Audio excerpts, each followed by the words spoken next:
أعوذ بالله من الشيطان الرجيم بسم الله الرحمن الرحيم الحمد للہ رب العالمین والصلاة والسلام علی نبینا محمد وعلی آلہ وصحبہ اجمعین اما بعد۔ کتاب الفوائد، امام ابن القیم رحمہ اللہ کی عظیم الشان محنت، عظیم الشان کتاب، اور اس کتاب میں آج ہم پڑھیں گے صفحہ نمبر 180 کتاب کے اس ایڈیشن کے مطابق جس کی تحقیق کی ہے شیخ محمد عزیر شمس رحمہ اللہ علیہ، جبکہ کتاب کا دوسرا ایڈیشن جس کی تحقیق کی ہے ڈاکٹر عبدالباسط المشہدانی نے، اس کے اعتبار سے آج ہم پڑھیں گے صفحہ نمبر 229 تو آئیے آغاز کرتے ہیں۔ اور آپ یہ جانتے ہیں کہ ہمارا موضوع آج کے درس میں نیا نہیں ہے، بلکہ یہی موضوع ہے جو گزشتہ 2-3 دروس سے جاری و ساری ہے۔ اور وہ موضوع کیا ہے؟ وہ موضوع ہے سہل بن عبداللہ بن یونس التستری کے یہ الفاظ کہ ترک الامر عند اللہ اعظم من ارتکاب النہی، کہ اللہ رب العزت نے جس کام کے کرنے کا حکم دیا، جس کام کو فرض اور واجب قرار دیا، اس کو نہ اپنانا جرم ہے، گناہ ہے، اور جن جن کاموں سے اللہ نے منع کیا ہے ان کاموں کا ارتکاب کرنا یہ بھی جرم ہے، یہ بھی گناہ ہے۔ لیکن زیادہ بڑا گناہ کون سا ہے؟ سہل بن عبداللہ کہتے ہیں کہ جن چیزوں کے کرنے کا اللہ نے حکم دیا، جن چیزوں کو اللہ نے واجب اور فرض قرار دیا، ان کو نہ اپنانا یہ بڑا جرم ہے ان امور کا ارتکاب کرنے کے مقابلے میں جن سے اللہ نے منع کیا ہے۔ یعنی کہ فرض و واجب کو ترک کر دینا یہ بڑا جرم ہے کسی حرام کام کا ارتکاب کرنے کے مقابلے میں، یہ کہہ رہے ہیں کون؟ سہل بن عبداللہ۔ اور امام ابن القیم رحمہ اللہ نے ان کی اس عبارت کو ہماری اس کتاب الفوائد میں پسند کیا ہے اور اس کی تائید کی ہے، اور اس کی تائید کے طور پہ امام صاحب 23 کے قریب وجوہات لے کر آئے ہیں، 23 کے قریب اسباب لے کر آئے ہیں، دلائل لے کر آئے ہیں، جن سے پتہ چلتا ہے کہ فرض و واجب پہ عمل نہ کرنا یہ بڑا جرم ہے کسی حرام کام کا ارتکاب کرنے کے مقابلے میں۔ لیکن امام صاحب اپنی کتاب طریق الہجرتین میں جلد نمبر 2 صفحہ نمبر 599 یعنی کہ والیوم نمبر 2 صفحہ نمبر 599 میں یہ وعدے کرتے ہیں کہ اس بارے میں کوئی ایک اصول بیان کرنا مشکل ہے، کیونکہ دیکھنا پڑے گا کون سا فرض اور واجب ہے جس کو آپ نے ترک کیا، اور کون سا حرام کام ہے جس کا آپ نے ارتکاب کیا۔ تو کبھی فرض و واجب کو ترک کر دینا بڑا گناہ ہوگا، اور کبھی حرام کام کا ارتکاب بڑا گناہ ہوگا۔ تو بہرحال اس کتاب میں، کتاب الفوائد میں، امام صاحب سہل بن عبداللہ کے ساتھ کھڑے ہیں اور سہل بن عبداللہ کی تائید کر رہے ہیں۔ سہل بن عبداللہ یہ بزرگ جو ہیں یہ فوت ہوئے ہیں 283 ہجری میں، 283 میں۔ تو جو 23 اسباب 23 پوائنٹس امام صاحب نے بیان کیے ہیں ان میں سے 14 ہم پڑھ چکے ہیں، اور آج ہم پڑھیں گے پوائنٹ نمبر 15 یعنی کہ سبب نمبر 15 23 وجوہات میں سے وجہ نمبر 15، اس میں کہتے ہیں امام صاحب ان اللہ سبحانہ جعل جزاء المأمورات 10 امثال فعلها وجزاء المنہیات مثل واحد، کہ اللہ رب العزت نے ان امور کا ثواب، جن امور کا اللہ نے حکم دیا ہے ان کا ثواب مقرر کیا ہے 10 گنا، یعنی کہ اللہ نے جس نیکی کے کرنے کا حکم دیا اس کو اگر آپ کریں گے تو آپ کو ایک نیکی پہ ثواب ملے گا 10 نیکیوں کے برابر۔ وجزاء المنہیات مثل الواحد، اور جو ممنوع امور ہیں ان کی سزا مثل الواحد کیا ہے؟ ایک مثل، یعنی کہ ایک برائی کرنے پہ ایک برائی ہی لکھی جائے گی، ایک بدی کرنے پہ ایک ہی بدی لکھی جائے گی۔ اچھا، یہ جو اصول بیان کیا ہے امام صاحب نے، اس کی دلیل کیا ہے؟ اس کی دلیل پہلے نمبر پہ سورہ انعام آیت نمبر 160 160، اللہ تعالیٰ فرماتے ہیں کہ من جاء بالحسنۃ فلہ 10 امثالھا، جو نیکی کو اپنائے تو اسے اس نیکی پہ 10 نیکیوں کا ثواب ملے گا۔ ومن جاء بالسیئۃ فلا یجزی الا مثلها،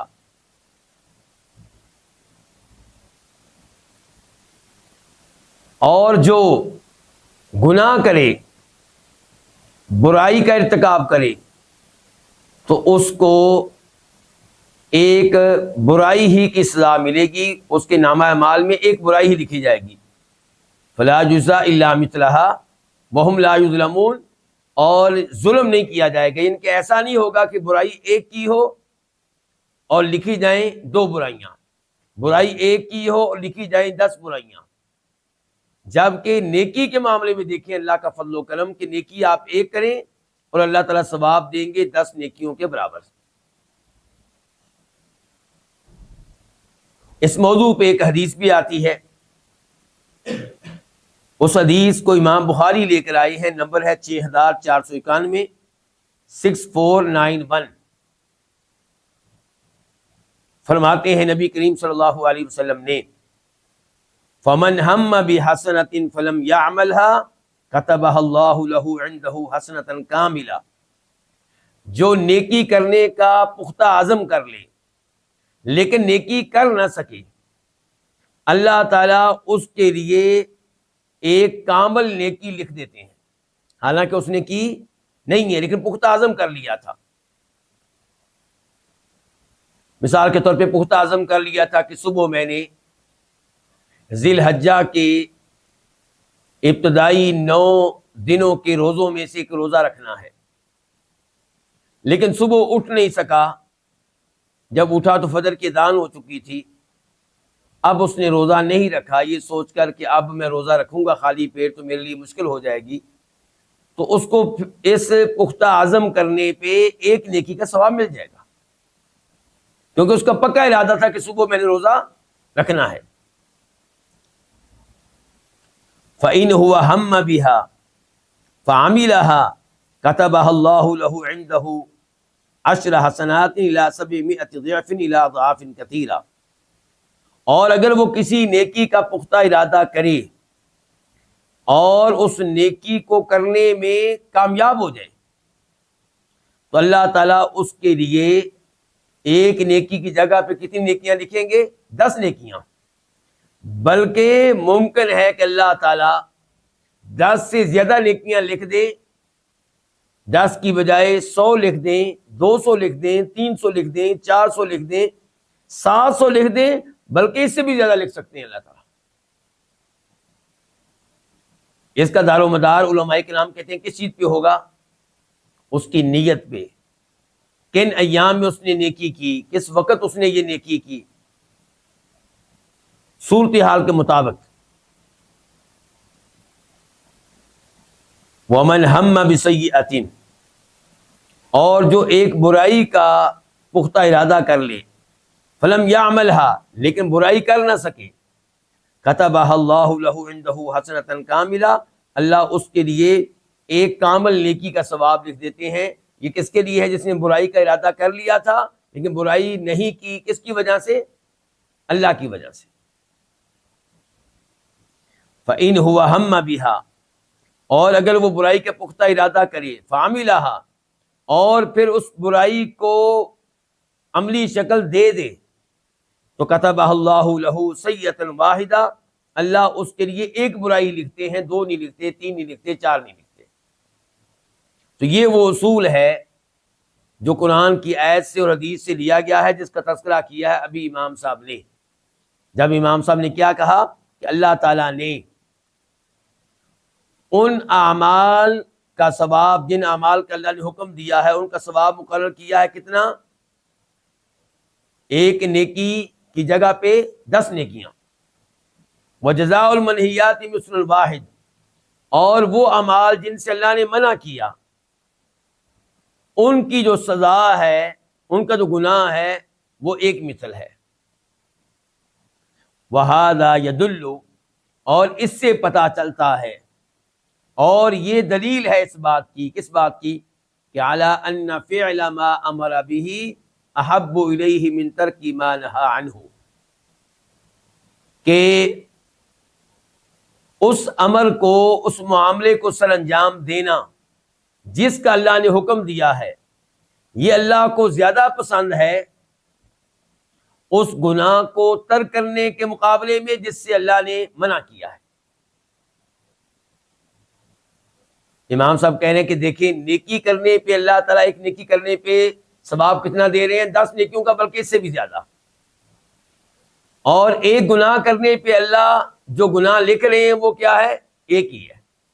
کہتے ہیں اس سے پتہ چلا کہ اس کام کو سر انجام دینا جس کا اللہ نے حکم دیا ہے، یہ اللہ کو زیادہ محبوب ہے اس کے مقابلے میں کہ اس حرام کام کو چھوڑ دیا جائے جس سے اللہ نے منع کیا ہے۔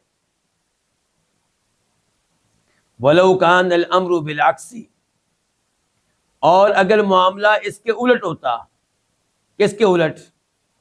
کہ اگر یہ ہوتا کہ اللہ تعالیٰ کو برائی سے بچنا، برائی نہ کرنا، اس سے زیادہ محبت ہے اس کے مقابلے میں کہ آپ فرض و واجب پہ عمل کریں، اگر یہ اصول ہوتا تو لَكَانَتِ السَّيِّئَةُ بِعَشَرَةٍ، تو ایک برائی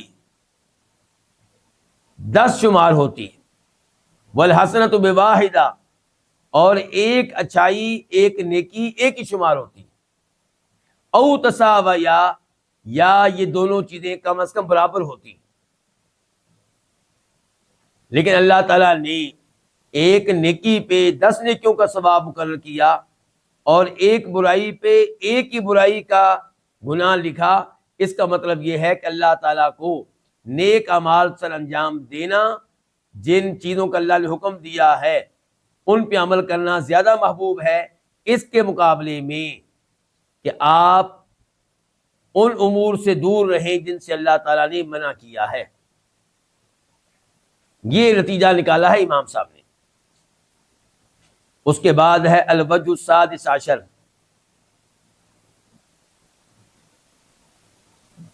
یعنی کہ پوائنٹ نمبر 16، 16واں سبب،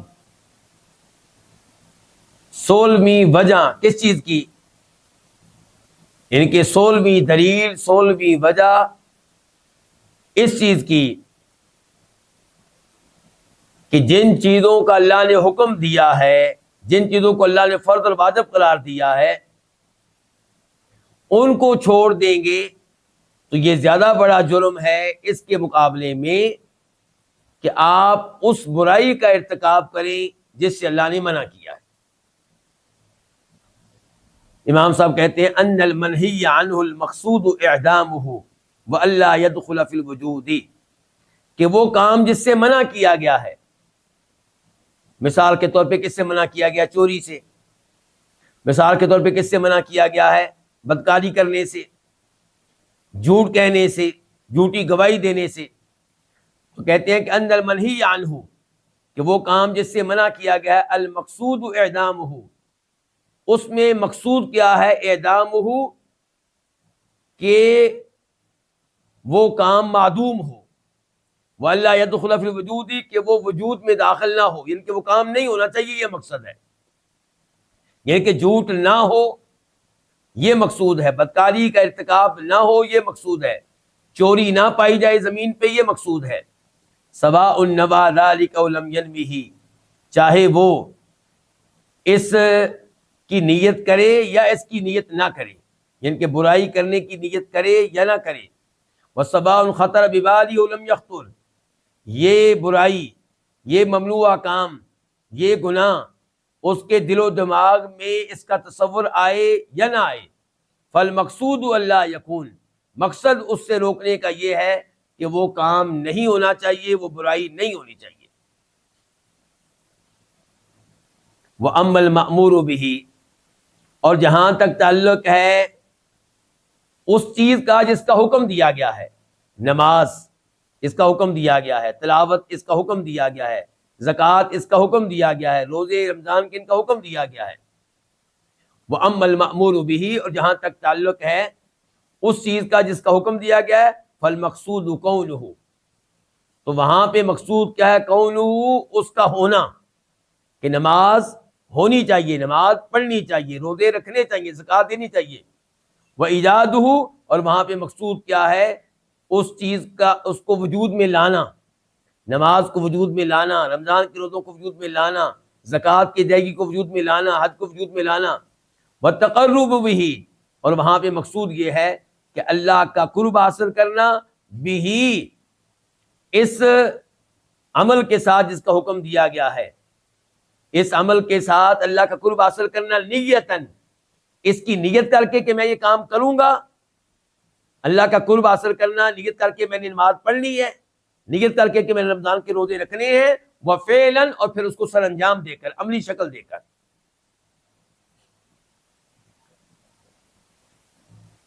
اور یہاں پہ یہ حدیث بھی پیش کی جا سکتی ہے، حدیث قدسی ہے، بخاری شریف میں آئی ہے، 6502 اس کا نمبر ہے، 6502، کہ وَمَا يَزَالُ عَبْدِي يَتَقَرَّبُ إِلَيَّ بِالنَّوَافِلِ حَتَّى أُحِبَّهُ، کہ میرا بندہ میرے قریب ہوتا رہتا ہے نفلی عبادات کر کے، حتیٰ کہ میں اس کو اپنا محبوب بنا لیتا ہوں. لیکن اس سے پہلے الفاظ کیا آئے ہیں؟ اس سے پہلے الفاظ یہ ہیں کہ میرے قریب ہونے کے لیے، میرا قرب حاصل کرنے کے لیے جو اعمال مجھے سب سے زیادہ پسند ہیں، یہ وہ ہیں جن کو میں نے فرض قرار دیا. اس کا مطلب یہ ہے کہ اللہ تعالیٰ کے قریب ہونے کے لیے سب سے محبوب عمل اللہ تعالیٰ کو کیا ہے؟ کہ آپ فرائض و واجبات پہ عمل کریں، جن چیزوں کا اللہ نے حکم دیا ہے ان کو اپنائیں، ان کو عملی شکل دیں. آپ اللہ کے قریب ہونے کے لیے سب سے اہم چیز کیا ہے؟ 5 وقت کی فرض نمازیں، رمضان کے روزے، وہ حج جو آپ پہ فرض ہے، وہ زکوٰۃ جو آپ پہ فرض ہے.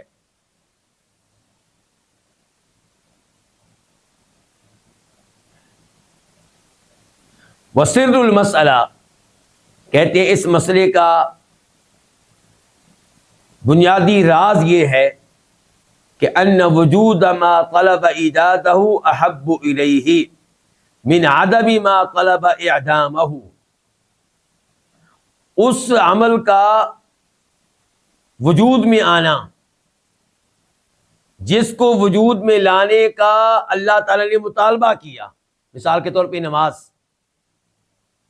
اللہ نے کہا نا نماز پڑھو، اور یہ بھی کہا جماعت کے ساتھ پڑھو. تو نماز کا پڑھا جانا اور جماعت کے ساتھ پڑھا جانا، تو ان وجود ما طلب ایجادہ، اس عمل کا وجود میں آنا جس کو وجود میں لانے کا اللہ نے مطالبہ کیا، احب الیہ، یہ اللہ تعالیٰ کو زیادہ محبوب ہے، من عدم ما طلب اعدامہ، اس چیز کے نہ ہونے سے جس کو نہ کرنے کا اللہ نے مطالبہ کیا ہے. گویا کہ یہ کہنا چاہتے ہیں ایک طرف ہے نماز جس کو وجود میں لانے کا اللہ نے حکم دیا، اور ایک طرف ہے مثال کے طور پہ شراب پینا. شراب نہ پینے کا اللہ نے حکم دیا، یعنی کہ اللہ تعالیٰ نے منع کیا شراب پینے سے. اللہ چاہتے ہیں شراب پینے کا عمل نہ ہو، شراب پینے کا عمل نہ ہو، چوری کا عمل نہ ہو.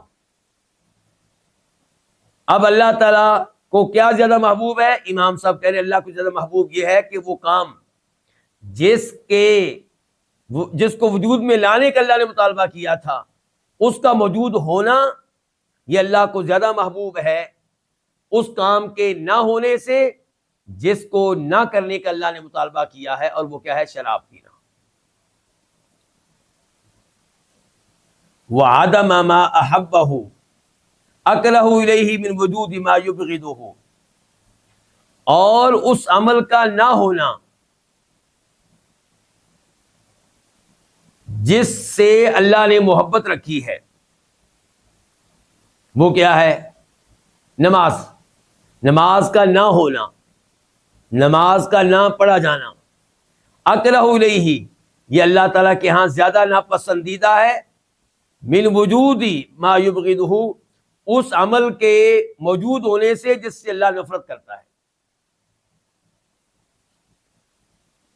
نماز کوئی آدمی نہیں پڑھ رہا، اللہ کو اس سے زیادہ نفرت ہے اس بات سے کہ کوئی آدمی شراب پی رہا ہے. فَمَحَبَّتُهُ لِفِعْلِ مَا أَمَرَ بِهِ، تو اللہ تعالیٰ کا محبت کرنا اس کام کو سر انجام دینے سے جس کا اللہ نے حکم دیا ہے. اللہ نے حکم دیا کس کا؟ نماز پڑھنے کا. تو اب اللہ تعالیٰ نماز پڑھنے سے محبت کرتے ہیں، نماز کے عمل سے محبت کرتے ہیں.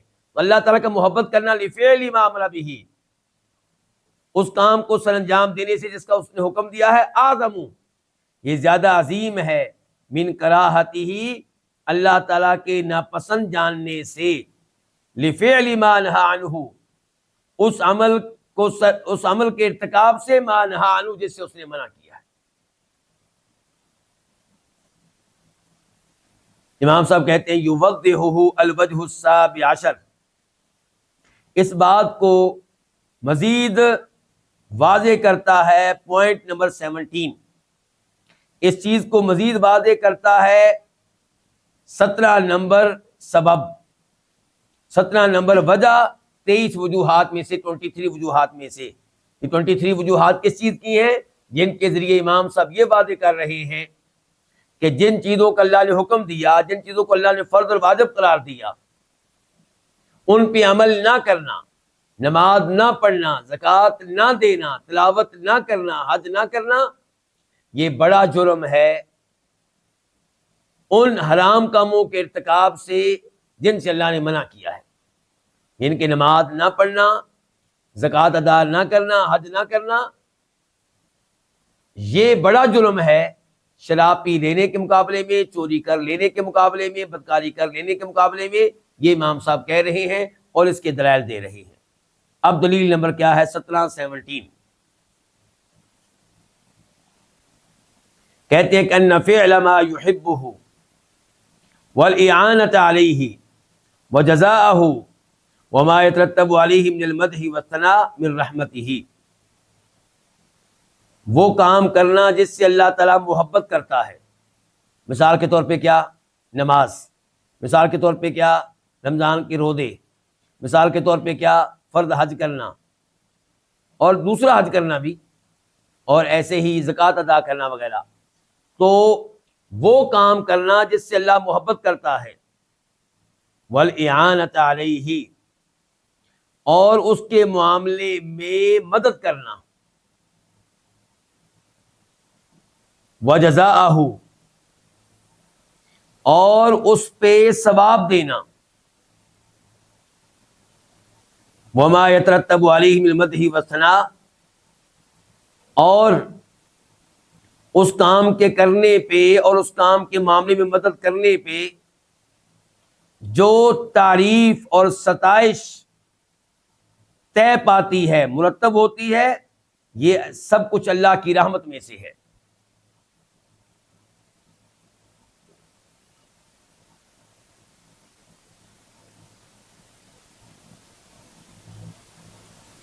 وفعل ما يكرهه وجزاءه وما يترتب عليه من الذم والألم والعقاب من غضبه، اور وہ کام کرنا جس کو اللہ تعالیٰ ناپسند کرتا ہے، مثال کے طور پہ چوری کرنا، وجزاءه اور اس کی سزا، وما يترتب عليه من الذم والألم والعقاب، اور اس کام کے نتیجے میں جو مذمت ہوتی ہے، جو تکلیف ملتی ہے، جو سزا ملتی ہے، بن غضبہ، یہ اللہ تعالیٰ کے غضب میں سے ہے، ورحمتہ سابقۃ علی غضبہ غالبۃ لہ، اور اللہ تعالیٰ کی رحمت اللہ کے غضب پہ سبقت لینے والی ہے، غالبۃ لہ، اس پہ غالب آ جانے والی ہے۔ اللہ کی رحمت پہلے ہے کہ اللہ کا غضب پہلے ہے؟ اللہ کی رحمت پہلے ہے۔ وہ کیسے؟ وہ اس طرح کہ اللہ کی رحمت اللہ کی ذاتی صفت ہے۔ کیا ہے؟ ذاتی صفت۔ اور جو اللہ کی ذاتی صفات ہوتی ہیں وہ ہمیشہ ہوتی ہیں یا کبھی کبھی ہوتی ہیں؟ وہ ہمیشہ ہوتی ہیں۔ مثال کے طور پہ اللہ کی ذاتی صفت ہے حیات، زندہ ہونا، تو اللہ تعالیٰ ہمیشہ سے زندہ ہے یا نعوذ باللہ کبھی زندہ ہوتا ہے کبھی نہیں؟ اللہ تعالیٰ ہمیشہ زندہ ہے، اس لیے اللہ کی رحمت جو ہے اللہ تعالیٰ کی ذاتی صفت ہے۔ جیسے حیات اللہ تعالیٰ کی ذاتی صفت ہے، جیسے قدرت اللہ تعالیٰ کی ذاتی صفت ہے۔ اچھا، غضب جو ہے کیا یہ اللہ تعالیٰ کی ذاتی صفت ہے؟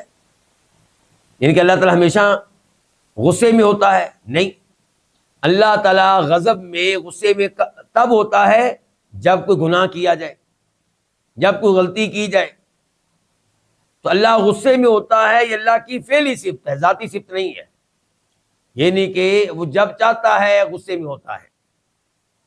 لیکن رحمت یہ اللہ تعالیٰ کی کیا ہے؟ ذاتی صفت ہے۔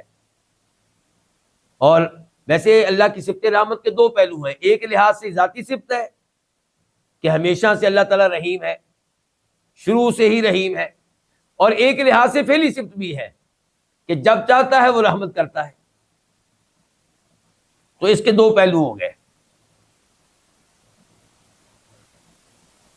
اب یہاں پہ امام صاحب نے کہا ہے کہ اللہ کی رحمت جو ہے اللہ کے غضب پہ سبقت لے جانے والی بھی ہے اور اس پہ غالب بھی ہے۔ اس کی میں اب مزید وضاحت کرنا چاہوں گا۔ ایک تو یہ ہے کہ یہ اصول امام صاحب نے کہاں سے لیا کہ جناب اللہ کی صفت رحمت جو ہے وہ غضب پہ غالب بھی ہے اور غضب سے پہلے بھی ہے، تو یہ احادیث سے لیا ہے۔ ظاہر ایسی بات اپنی طرف سے بیان نہیں کی جا سکتی۔ حدیث کیا ہے کہ لما قضى اللہ الخلق، جب اللہ نے مخلوق کو پیدا کیا تو کتب عنده فوق عرشہ، تو اللہ نے اپنے پاس لکھا، عرش کے اوپر وہ تحریر موجود ہے کہ ان رحمتی سبقت غضبی، کہ میری رحمت میرے غضب سے پہلے ہے، میری رحمت میرے غضب سے پہلے ہے۔ امام بخاری نے اس حدیث کو روایت کیا، نمبر ہے 7453 7453، اور مسلم شریف میں حدیث نمبر 2751 2751، وہاں پہ الفاظ یہ ہیں کہ ان رحمتی تغلب غضبی، میری رحمت میرے غضب پہ غالب ہے۔ تو دیکھیں دو طرح کے الفاظ آئے ہیں۔ بخاری شریف کے الفاظ میں یہ آیا ہے کہ رحمت غضب پہ سبقت لیے ہوا ہے، یعنی کہ رحمت پہلے ہے غضب بعد میں ہے، یعنی کہ رحمت کا زمانہ پہلے ہے، غضب کا زمانہ بعد میں ہے۔ اور مسلم شریف کی حدیث میں یہ ہے کہ رحمت اور غضب میں سے رحمت غضب کے اوپر غالب ہے۔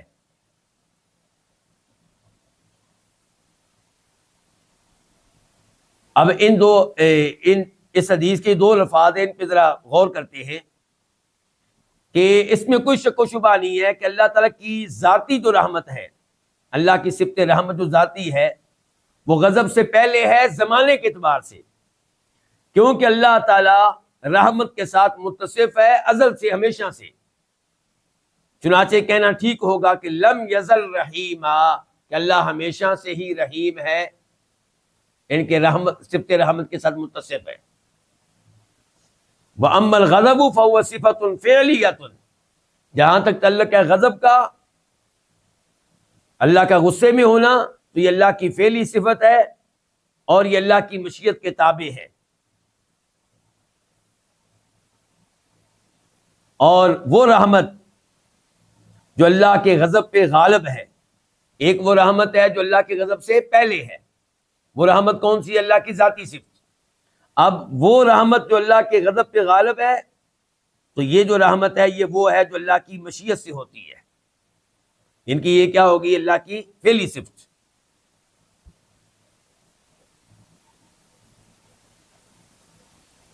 تو اب دیکھیے امام صاحب کی بات کی طرف دوبارہ، امام صاحب کیا کہہ رہے ہیں؟ وَرَحْمَتُهُ، اللہ کی صفت رحمت، سابقۃ علی غضبہ، اللہ کی صفت غضب سے پہلے ہے، غالبۃ لہ، اور یہ اللہ تعالیٰ کی صفت غضب پہ غالب ہے۔ پھر کہتے ہیں وَكُلُّ مَا كَانَ مِن صِفَةِ الرَّحْمَةِ فَهُوَ غَالِبٌ لِمَا كَانَ مِن صِفَةِ الْغَضَبِ، تو ہر وہ چیز جو صفت رحمت میں سے ہے تو وہ غالب ہے ہر اس چیز پہ جو صفت غضب میں سے ہے۔ فَإِنَّهُ سُبْحَانَهُ لَا يَكُونُ إِلَّا رَحِيمًا، اللہ تعالیٰ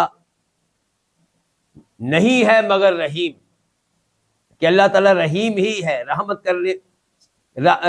کرنے والا ہی ہے۔ وَرَحْمَتُهُ مِن لَوَازِمِ ذَاتِهِ، اور اللہ تعالیٰ کی رحمت اللہ تعالیٰ کی ذات کا لازمی حصہ ہے۔ کَعِلْمِهِ، جیسے اللہ کا علم ہے، وَقُدْرَتِهِ، جیسے اللہ کی قدرت ہے، وَحَيَاتِهِ، جیسے اللہ تعالیٰ کی حیات اور زندگی ہے، وَسَمْعِهِ، جیسے اللہ تعالیٰ کا سننا ہے، وَبَصَرِهِ، جیسے اللہ کا دیکھنا ہے، وَإِحْسَانِهِ، جیسے اللہ تعالیٰ کا احسان کرنا ہے۔ اچھا اب دیکھیں اللہ کا سننا، اللہ کب سے سن رہا ہے؟ کب سے سننے والا ہے؟ ہمیشہ سے۔ تو سننا اللہ کی ذاتی صفت ہے، ہمیشہ سے اللہ تعالیٰ متصف ہے سننے کے ساتھ، لیکن ایک لحاظ سے فعلی صفت بھی ہے کہ جب کوئی آواز پیدا ہوتی ہے تب اللہ اسے سنتا ہے۔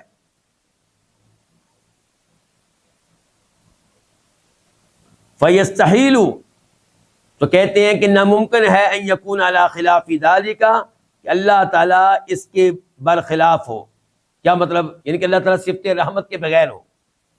ناممکن ہے کہ اللہ تعالیٰ صفت رحمت کے بغیر ہو، ایسے ہی جیسے ناممکن ہے کہ اللہ تعالیٰ صفت علم کے بغیر ہو، جیسے ناممکن ہے کہ اللہ تعالیٰ صفت قدرت کے بغیر ہو، جیسے ناممکن ہے کہ اللہ تعالیٰ صفت حیات کے بغیر ہو، جیسے ناممکن ہے کہ اللہ تعالیٰ صفت سمع یعنی کہ سننے کی صفت کے بغیر ہو، جیسے ناممکن ہے کہ اللہ تعالیٰ صفت بصر یعنی کہ دیکھنے کی صفت کے بغیر ہو۔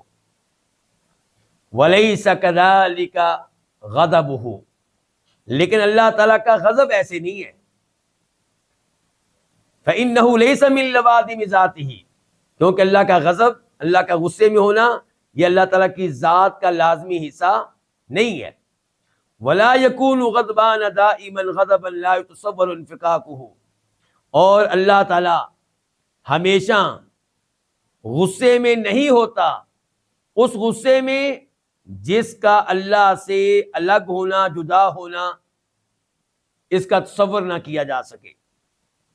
بل یقول رسلہ، بلکہ اللہ تعالیٰ کے رسول کہیں گے، وعالم الخلق بہ، اور اللہ تعالیٰ کی مخلوق میں سے اللہ کو سب سے زیادہ جاننے والے کہیں گے یوم القیامہ، کب کہیں گے؟ قیامت کے دن، جب شفاعت کا موقع ہوگا، شفاعت کبریٰ، جب لوگ میدان حشر میں کھڑے ہوں گے، سورج کی دھوپ میں پسینے میں ڈوبے ہوئے ہوں گے، انتظار کر کر کے تھک چکے ہوں گے، تب لوگ آئیں گے انبیاء کرام علیہ السلام کے پاس کہ آپ ہماری شفاعت کریں۔ آدم علیہ السلام کے پاس آئیں گے، نوح علیہ السلام کے پاس آئیں گے، ابراہیم علیہ السلام کے پاس آئیں گے، موسیٰ علیہ السلام کے پاس آئیں گے، عیسیٰ علیہ السلام کے پاس آئیں گے، اور ان نبیوں میں سے ہر نبی کیا کہے گا؟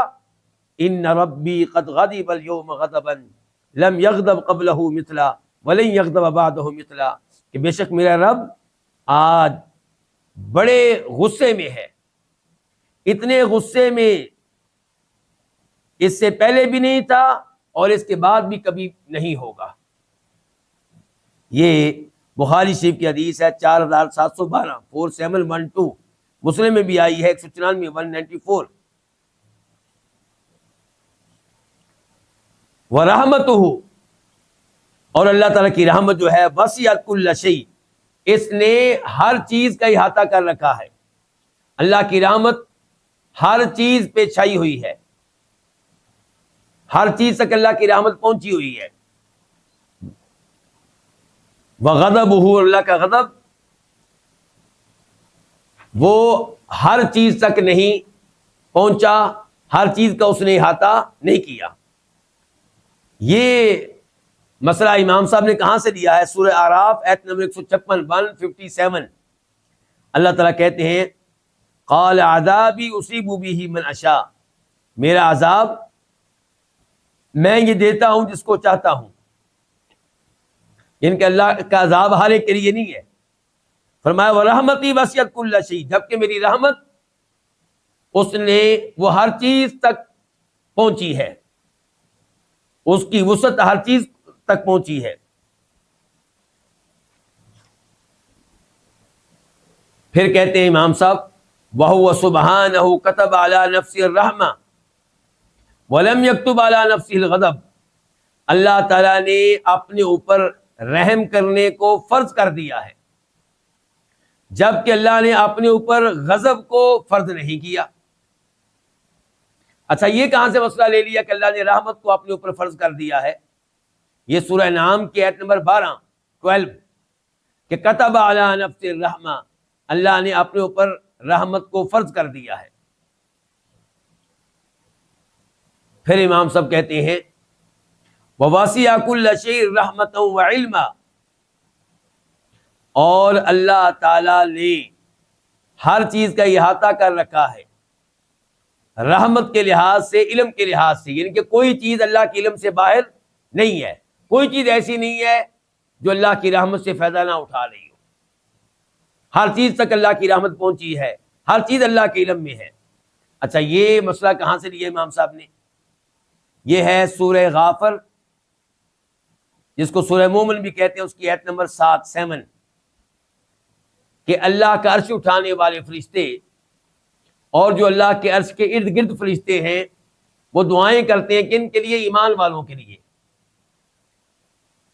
ایمان والوں کے لیے جو دعا کرتے ہیں وہ ایک لمبی دعا ہے، اس دعا میں یہ الفاظ بھی ہیں ان فرشتوں کے کہ ربنا، اے ہمارے رب، وسعت کل شیء رحمۃ وعلما، تو نے ہر چیز کا احاطہ کر رکھا ہے، علم کے لحاظ سے بھی، رحمت کے لحاظ سے بھی۔ فاغفر للذین تابوا واتبعوا سبیلک، اے اللہ اس لیے تو بخش دے ان لوگوں کو جنہوں نے توبہ کی، واتبعوا سبیلک، اور جو تیرے راستے پہ چلے، وقہم عذاب الجحیم، اور انہیں بڑھتی ہوئی آگ کے عذاب سے محفوظ رکھنا۔ اب پھر آ جائیں امام صاحب کی طرف، کہتے ہیں وَوَسِعَ كُلَّ شَيْءٍ رَحْمَةً وَعِلْمًا، اللہ نے ہر چیز کا احاطہ کر رکھا ہے، رحمت کے لحاظ سے بھی، علم کے لحاظ سے بھی، لیکن ہر چیز کا احاطہ اس نے نہیں کیا غضب اور انتقام کے لحاظ سے۔ کئی چیزیں اللہ کے غضب اور انتقام سے محفوظ ہیں۔ کہتے ہیں فَالرَّحْمَةُ وَمَا كَانَ بِهَا وَلَوَازِمُهَا وَآثَارُهَا غَالِبَةٌ عَلَى الْغَضَبِ وَمَا كَانَ مِنْهُ وَآثَارِهِ، پس اللہ کی رحمت اور جو چیزیں بھی اللہ کی رحمت کے ساتھ ہیں، وَلَوَازِمُهَا، اور اللہ کی رحمت کے لازمی امور، وَآثَارُهَا، اور اللہ تعالیٰ کی رحمت کے آثار اور نتائج، غالبۃ، یہ غالب ہیں، علی الغضب، اللہ کے غضب پہ، وما کان منہ، اور ان چیزوں پہ جو اللہ کے غضب سے ہوتی ہیں، وآثارہ، اور اللہ تعالیٰ کے غضب کے آثار اور نتائج پہ۔ فوجود ما کان بالرحمت احب الیہ من وجود ما کان من لوازم الغضب، تو ان چیزوں کا موجود ہونا جو اللہ کی رحمت سے ہوتی ہیں، احب الیہ، یہ اللہ تعالیٰ کو زیادہ محبوب ہے ان چیزوں کے موجود ہونے سے جو اللہ تعالیٰ کے غضب کا لازمی حصہ ہے۔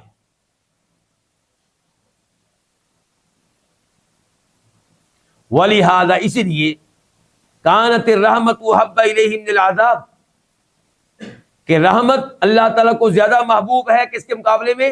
عذاب کے مقابلے میں۔ وَالْعَفْوُ أَحَبَّ إِلَيْهِ مِنَ الْانتِقَامِ، اور معاف کر دینا اللہ کو زیادہ محبوب ہے انتقام کے مقابلے میں، انتقام لینے کے مقابلے میں۔ فَوُجُودُ مَحْبُوبِهِ أَحَبُّ إِلَيْهِ مِنْ فَوَاتِ مَكْرُوهِهِ، تو اللہ تعالیٰ کی محبوب چیزوں کا ہونا، احب الیہ، یہ اللہ تعالیٰ کو زیادہ پسند ہے، من فوات مکروہ، ان چیزوں کے نہ ہونے سے جو اللہ تعالیٰ کو ناپسند ہے۔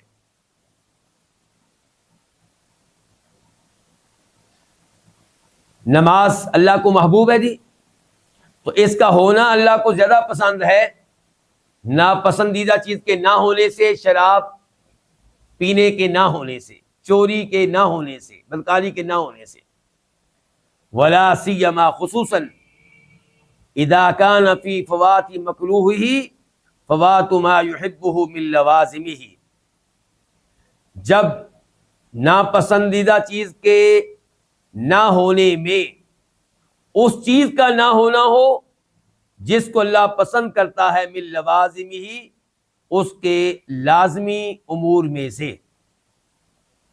کیا مطلب جی؟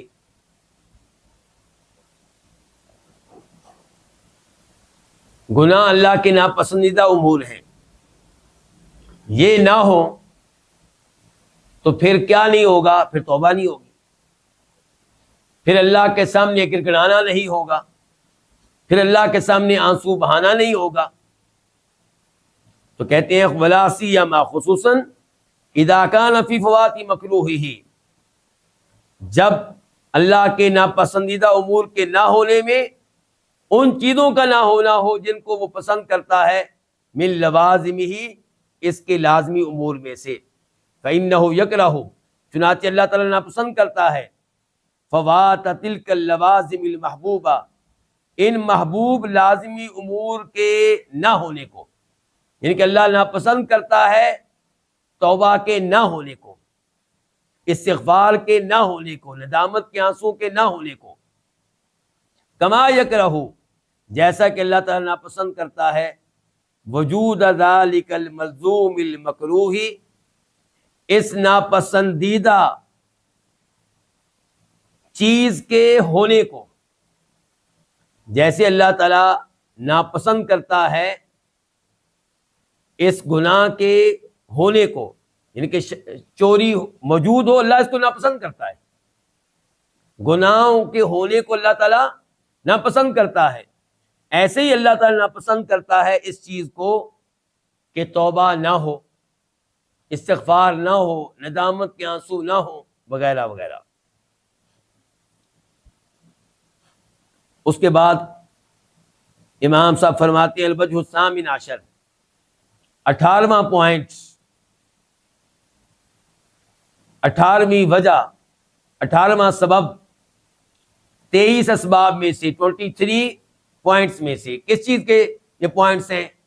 کیا وعدے کر رہے ہیں ان کے ذریعے امام صاحب یہ وعدے کر رہے ہیں کہ جن چیزوں کا اللہ نے حکم دیا کہ یہ کام کیے جائیں، جن کاموں کو اللہ نے فرض اور واجب قرار دیا، ان کو اگر ہم نہ کریں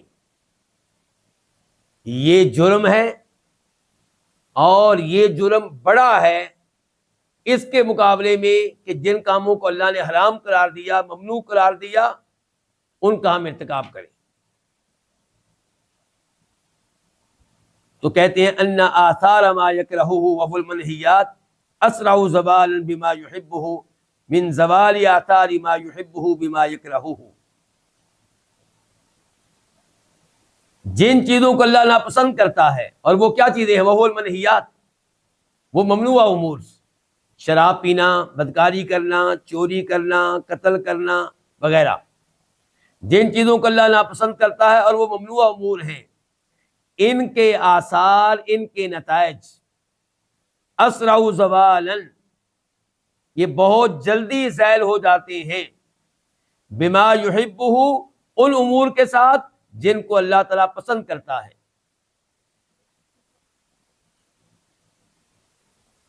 ہاں جی، چوری کرنا بہت بڑا گناہ ہے، اور بدکاری کرنا بہت بڑا گناہ ہے، قتل کرنا بہت بڑا گناہ ہے.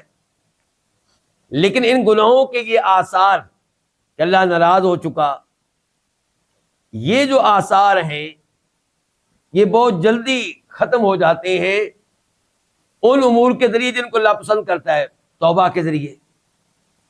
ادھر آپ نے توبہ کی، ادھر اللہ کی ناراضگی ختم ہو گئی. پھر دیکھ لیں، کہتے ہیں کہ وہ امور جن کو اللہ ناپسند کرتا ہے، وہ المنہیات، اور وہ کیا ہیں؟ وہ ممنوع امور ہیں.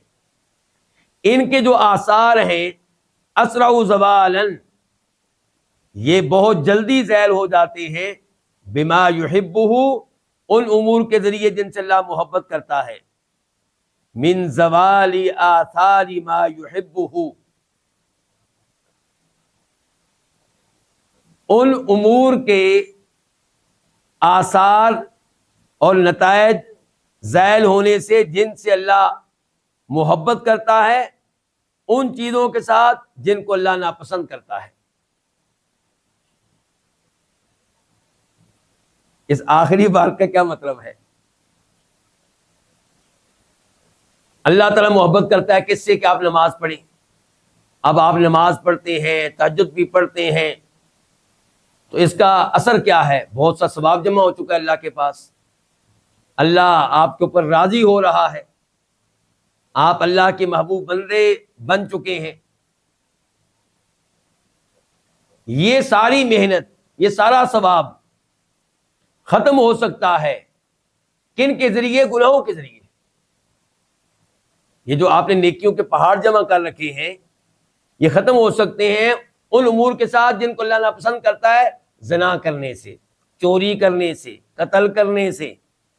ایسے امور سے یہ نیکیاں ختم ہو جاتی ہیں، زائل ہو جاتی ہیں.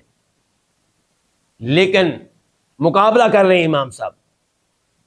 ایک طرف یہ ہے کہ آپ نے گناہ کر کے، حرام امور کا ارتکاب کر کے جو گناہوں کا پہاڑ کٹھا کر رکھا تھا، وہ پہاڑ ختم ہو سکتا ہے کس کے ذریعے؟ توبہ کے ذریعے، نمازیں پڑھ لینے سے، نیکیاں کر لینے سے. ٹھیک ہو گیا؟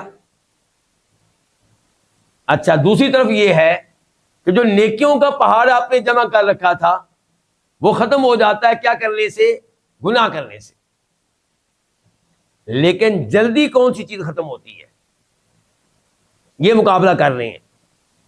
تو امام صاحب کہہ رہے ہیں کہ گناہوں کا پہاڑ جو آپ نے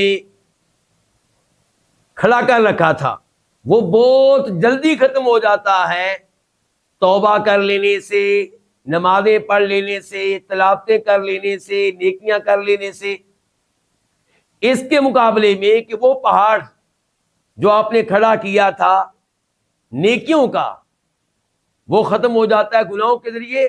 گناہوں کے ذریعے نیکیوں کا پہاڑ اتنی جلدی ختم نہیں ہوتا جتنی جلدی گناہوں کا پہاڑ ختم ہو جاتا ہے توبہ کے ذریعے، نمازیں پڑھنے کے ذریعے.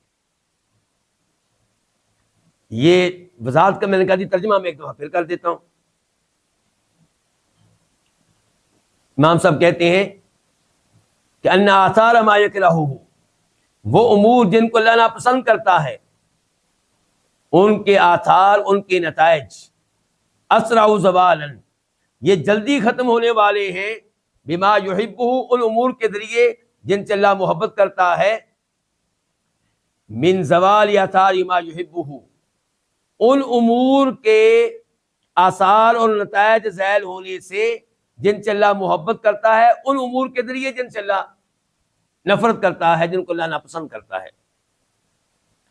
فآثار کراہتہ سریعۃ الزوال، چنانچہ اللہ تعالیٰ کی ناپسندیدہ امور کے جو آثار اور نتائج ہیں وہ جلدی سے زائل ہونے والے ہیں. وقد یزیلھا، اللہ تعالیٰ ان کو زائل کر دیتا ہے. کن کو؟ گناہوں کے آثار کو.